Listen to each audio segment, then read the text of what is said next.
The radio show is Dimension X, and this episode, No Contact, first aired on April 29th of 1950, and it's an original story idea by George Lefferts and Ernest Kinoy, and they came up with the idea together, fleshed it all out, and then George Lefferts is the one who wrote it down as a radio play, and it was produced twice for Dimension X. This version, and then again almost a year later, it was on the radio show The Chase, as well as X-1. It was very popular at the time, very well received. It's really good. And as you listen to it, I think you're going to notice that some of these original ideas have become sci-fi tropes. So I think you're going to really enjoy this.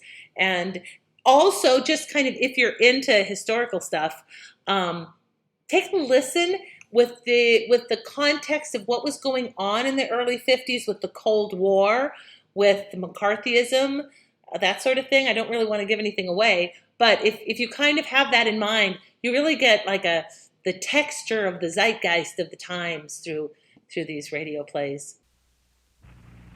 Adventures in time and space, told in future tense.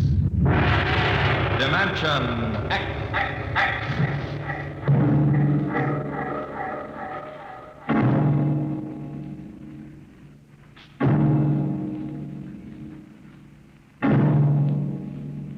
Can you predict what will come in 100 years?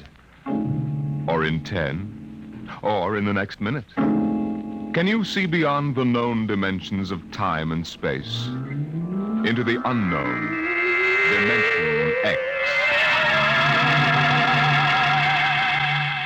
It was in the year of 1982 that spacemen first discovered the Great Galactic Barrier.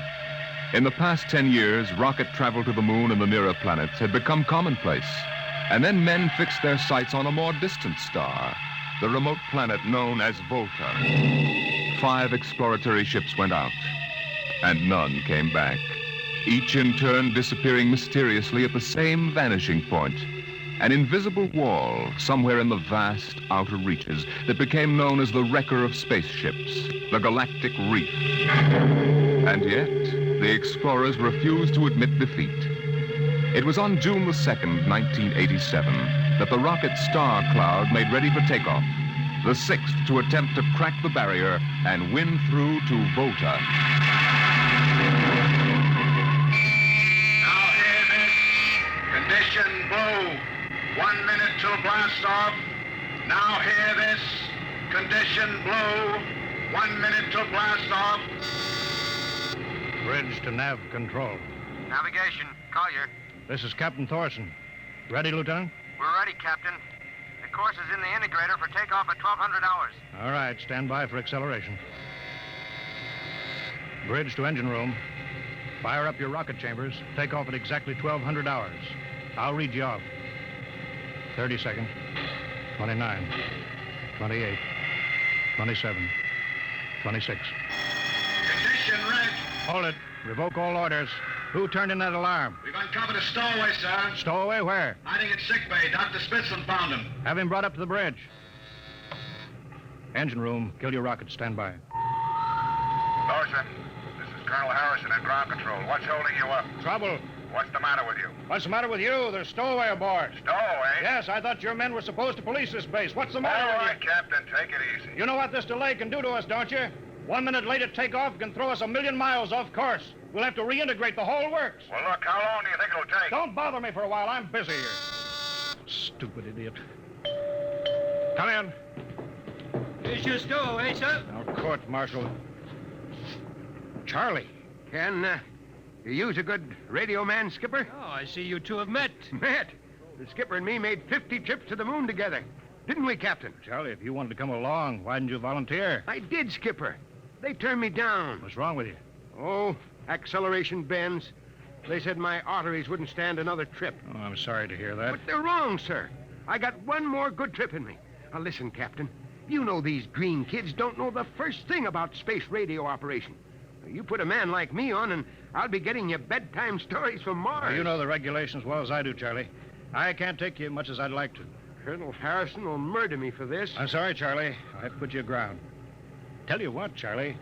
I'll ask Harrison to put you on as ground radio contact. It'll seem as if you're right here with us. He won't do it, sir. He better. I'll have him busted to corporal for letting you sneak aboard. You'll be better off, Charlie. Paulson, Yes, sir. I'm sending a man down from the bridge. Put him aground. Give him time to clear the launching platform. Yes, sir. So long, Charlie. Sorry. Well, good luck, Skipper. I thought you were going to have him drawn and quartered. Been anybody else, I would have, Smitty. But Charlie, well, Charlie's kind of special. He's been with me since my first command, when we began the regular run to the moon. He wanted to come along this time, well, it's only through loyalty to me. You know, Lewis, I didn't realize it before, but you're almost human. Navigation. Lieutenant Collier. Nav control, Collier. Lieutenant, how badly we fouled up. Can you recalculate the course, or shall I cancel the takeoff? I've already plotted a new course on the integrator, sir. Oh, that's quick work. Are you sure? Positive, sir. All right, Collier. Putting it in your hands. We'll blast off from your signal. Lewis, isn't that a lot of responsibility for a young green officer? Yeah, but if he can't do his job, I'd rather find out now than at the Galactic Barrier. Bridge to engine room. Ready your rockets. Prepare to blast off on navigator's signal.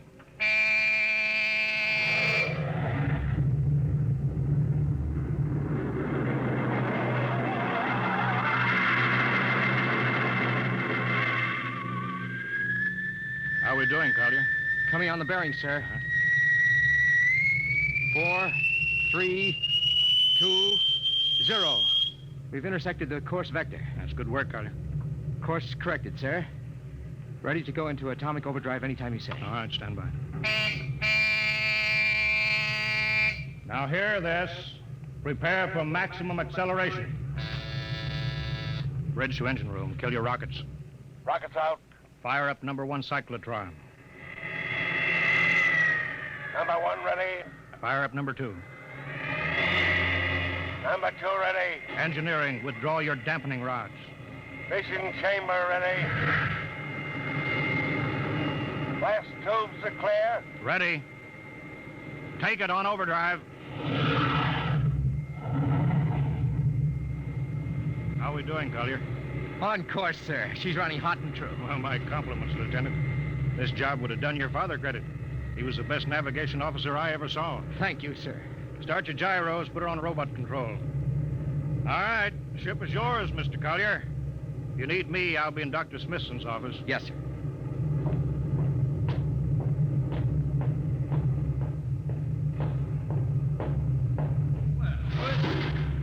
I see you got us off the ground. You can thank young Collier for that. Chip off the old block. Oh, you knew his father, huh? Matter of fact, I knew him very well. First-rate spaceman. Is he the one who, Yeah, Oh.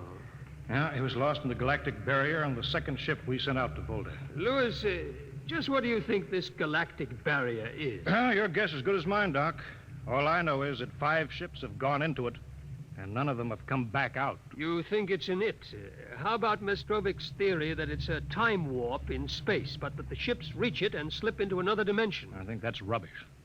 My theory is that the Galactic Barrier is nothing more than a radioactive layer of some kind. What makes you say that? Well, we know that radar signals bounce off it like they were hitting an invisible glass wall. And we know it destroys our ships and our crews in some way. There's no other logical explanation. What makes you think we can get through it? Because we're ready for it. The others weren't. Entire hull is completely shielded with lead. We can crack through any radioactive cloud ever detected. Besides, we're equipped with some new UHF radio devices that should enable us to maintain radio contact with Earth. Nothing can happen. Absolutely nothing. Who are you trying to convince, Lewis? Myself, I suppose. Smitty, 5 ships are missing, and men like Prentice and Margetson and young Collier's father. I'm tired of seeing good men fed into that meat chopper. Then why are we going?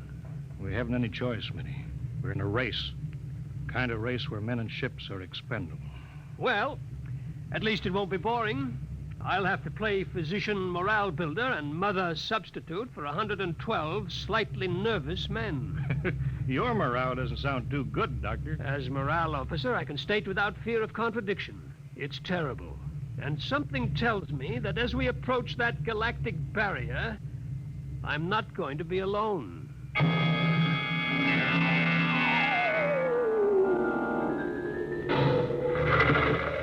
Hello, Earth. Hello, Earth. Captain Thorson of the Star Cloud calling Earth. Star Cloud to Earthbound. Can you read me? Hello, Star Cloud. Hiya, Captain. Charlie! Well, I see they haven't court-martialed you yet. No, sir. Thanks to you. But, Charlie, it's good to hear you. You can read us the funny papers on Sunday morning. Right.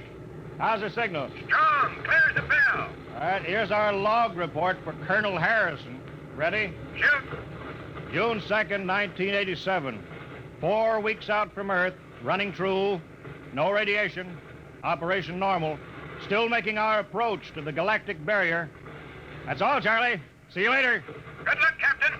I sure wish I was with you.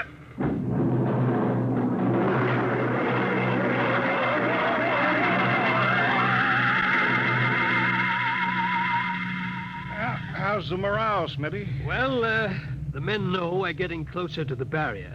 They're beginning to show a little tension, Lewis. How's their physical condition? Any sickness? About half the crew has come down with space blues. Badly? Oh, same as usual. Lips and hands with a bluish cast.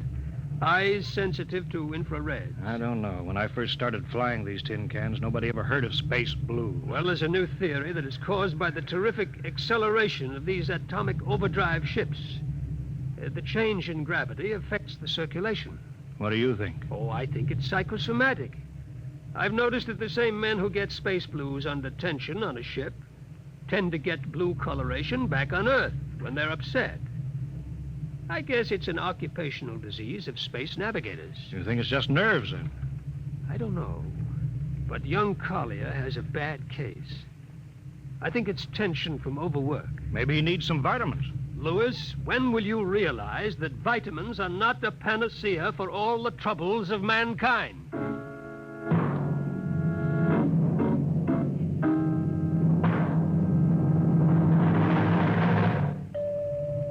Come in. Oh, Lieutenant Collins. Sir, I understand you've relieved me from duty. Dr. Smithson says that you aren't looking very well. I'm giving you a rest. I feel perfectly able to continue, sir. Your lips are as blue as Minnetonka. I'd like to remain at my post, Captain. Don't be foolhardy, Lieutenant. I'm not being foolhardy, sir. I have a special personal reason for wanting this expedition to reach Volta. Your father? Yes, sir. You think he might still be alive? I have to find out what happened, sir. I think I understand.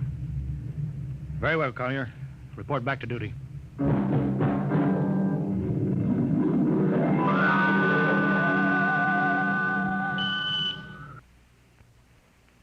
What's the reading, Paulison? We're getting a +5 radar bounce now. It's coming off the barrier almost as fast as we send it out. What's the interval?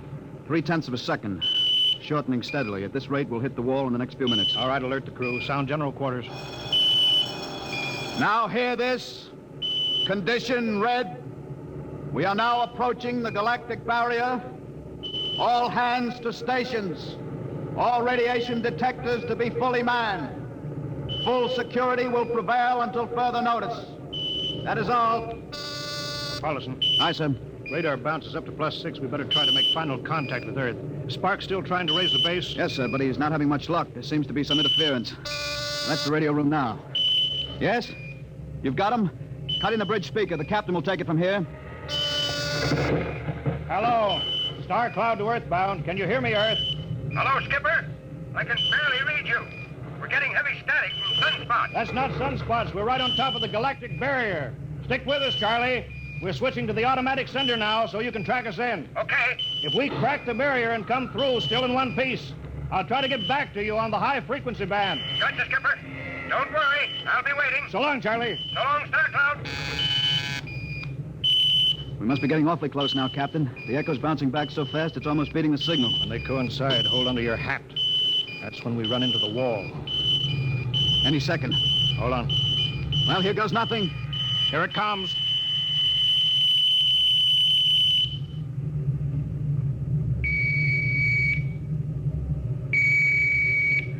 Captain, Why, nothing happened. we made it. We made it, Captain. No radiation, no time warp, no nothing. Why, the crew's gone crazy, sir. Let them. They earned it. Say, Doc, can you break out a few bottles of snake bite serum for medicinal purposes? I sure can, Lewis. This calls for a celebration. How's your morale now? Couldn't be better. How's yours? Condition Hey, what red, is- radiation detected. Condition red, radiation detected. Good. Holy mackerel. Look at the needle on that indicator. Paulson. I see it, Captain. We're picking radiation like crazy. What's it like? It's a strong wave. What kind is it? I don't know. It's too long for a cosmic ray and too short for UHF. All right, track it down. Triangulate it. Make it fast. I want a directional fix. Yes, sir. Engine room. Yes, sir? We're picking up radioactivity. Is it the fission chambers? No leaks, sir. Check your gauges. Nothing here, Captain. Must be coming from outside. Damage control. Yes, sir. Is our lead shield leaking radiation? Haven't found anything yet, sir. All right, keep at it. Paulson, how you doing? I've got a fix, Captain. Well, what is it? I have to recheck my figures. Well, hurry up. The angle is correct, but I don't... Come on, man, for Pete's sake. It's right, sir. What's right? Speak up. Where's the radiation coming from? It's coming from inside this ship. That's impossible. No, sir. I've checked it twice.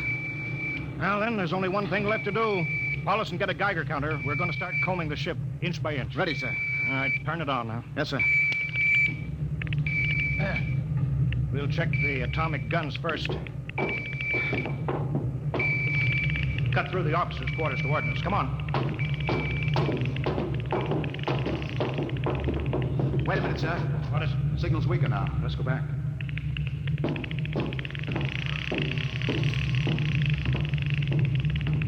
Hold it. Seems strongest right about here. It doesn't make sense. Whose cabin is it? Lieutenant Collier's. Collier? It's probably down in nav control, sir. Try the door. It's not locked, sir. It's in here, all right. Listen to that counter. Strongest over here. Open that wall cabinet. It's locked. Smash it. All right, shut off the Geiger counter. What do you make of this, Paulinson? It looks like some sort of portable transmitter, sir. Must be foreign manufacture. I don't recognize the calibration symbols at all. Never seen anything like it. Which raises a small question. What is Lieutenant Collier doing with a transmitter in his cabin? I don't know, sir. Well, I intend to find out, Paulson. Get down to nav control. Bring Collier up to the bridge. On the double. Well, hadn't we better find some way to shut this thing off first? I know a way.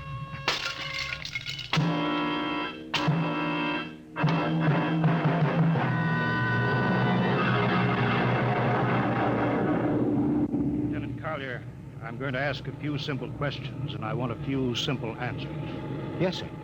What were you doing with the transmitter in your cabin? Transmitter, Captain? You know nothing about it? No, sir, I don't. Do you recognize these calibration symbols? No, sir. Can you think of how it might have been placed in your cabin without your knowing it? No, sir. Unless someone came in while I was on duty. Would that have been possible? Why, I suppose if someone had a key... I found your cabin door unlocked. Well, I meant a key to the wall cabinet. I didn't say the wall cabinet. Well, sir, You what, Lieutenant? How could you have known it was in the wall cabinet? I just assumed. Lieutenant Collier, I find it hard to believe you would lie. Having known and respected your father and having observed the way you handled your job. However, I intend to get to the root of this thing. May I have your wristwatch, Lieutenant? Sir? Your wristwatch. Here, sir. Paulson, turn on that Geiger counter. Yes, sir. Hold this watch next to it. Yes, sir. That's all. Lieutenant, if you hadn't any close contact with that transmitter, how do you explain the radioactivity of this watch? I don't, sir. I think you'd better. To whom were you sending those signals? Condition red. Condition red. There's your answer, Captain. What is this, Collier? Alien spaceship approaching. Alien spaceship approaching. Sound battle stations. Collier, who's aboard that ship? All right, now talk, man. Very well, Captain. My mission seems complete. Your mission? Are you admitting that you're an agent of a foreign power? I am stating it. What nation? No nation, Captain. What? I am an agent of the Voltan government. The what? The government of the planet of Volta. You're crazy. Are you so stupid that you think your people are the only ones who can invade another planet? What do you mean? We've had agents operating on Earth since 1945. I don't believe you. What do you think happened to those 5 ships, Captain? Where do you suppose we got our information, your language, your culture, family background? But your appearance, you look... Like Commander Collier? Is that so surprising, Captain? We had a living model. I ought to kill you. That would be very foolish. I would advise you to surrender without delay. Alien ship now coming in ordnance range. I'll deal with you later, Collier. Paulson, Sir? put this man in irons. Take him away. Don't worry, sir. We'll take good care of him. Carpenter! Robinson! Gunnery, Gunnery Richardson. what's the range? 10,000 meters. They're closing fast. Put your guns on radar tracking. Tracking. Coming on a burn.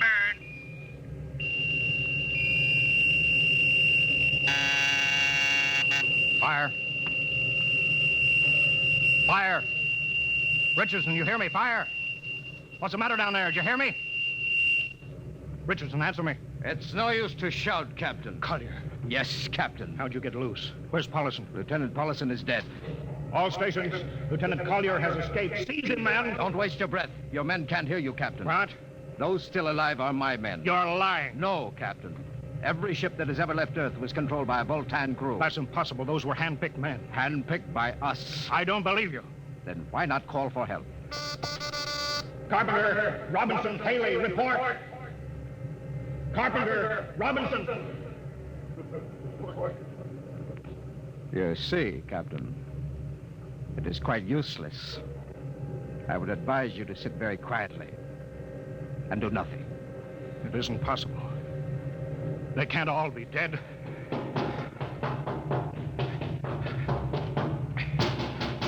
Smitty!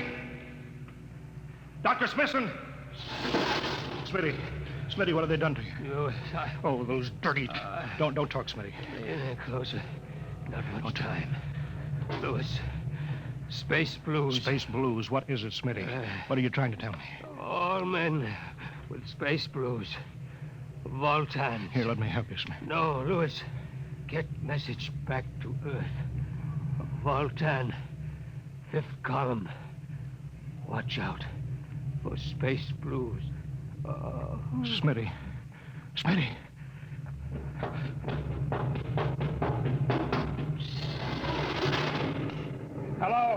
Hello. Star Cloud calling Earthbound. Please, God, let me get through before it's too late.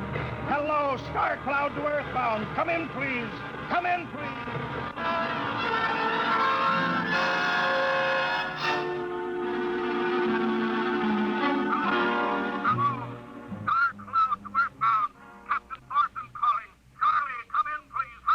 Hello? Hello, can you hear me, Charlie? Skipper, is that you? Are you getting my signal? It's coming in a little louder now, Skip.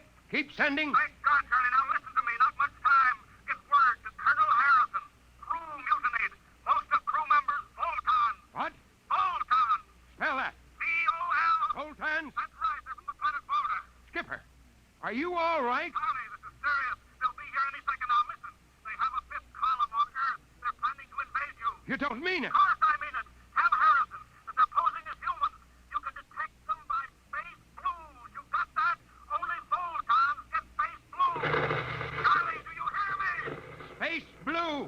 I get you. Step back in, Charlie. I'm depending on you now. Warn everybody. Captain! They've opened the door. Go on, Charlie. Tell Harrison that... Captain Thorson. Hello, Star Cloud. Come in. What's the trouble, Sergeant? We're just trying to raise the Star Cloud, Colonel. Had any luck? No, sir. No contact. No contact? No, sir. Nearly an hour since they hit the Galactic Barrier. I don't understand why they haven't tried to get back a message. No, sir. Neither do I. All right. I'll take over for a while. Yes, sir. Go right ahead, sir. You'd better go out and get yourself some coffee. Charlie, you look a little blue around the gills.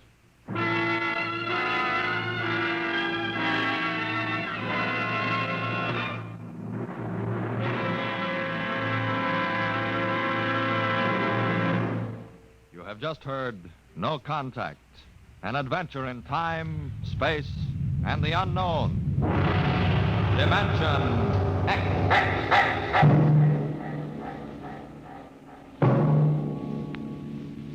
Next week, we have a nice, blood-curdling little story that starts with these two sentences.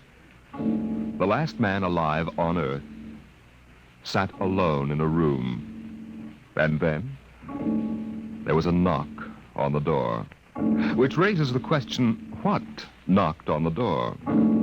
Left to its own devices, the human mind supplies a vaguely horrible answer. But it wasn't so horrible, really. You'll see next week when we present Knock.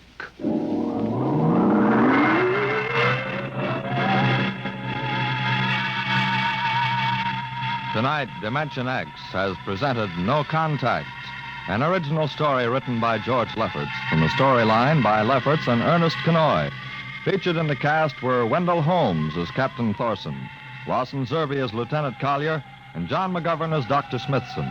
Your host was Norman Rose. Music by Albert Berman. Engineer Bill Chambers. Dimension X is produced by Van Woodward and directed by Edward King.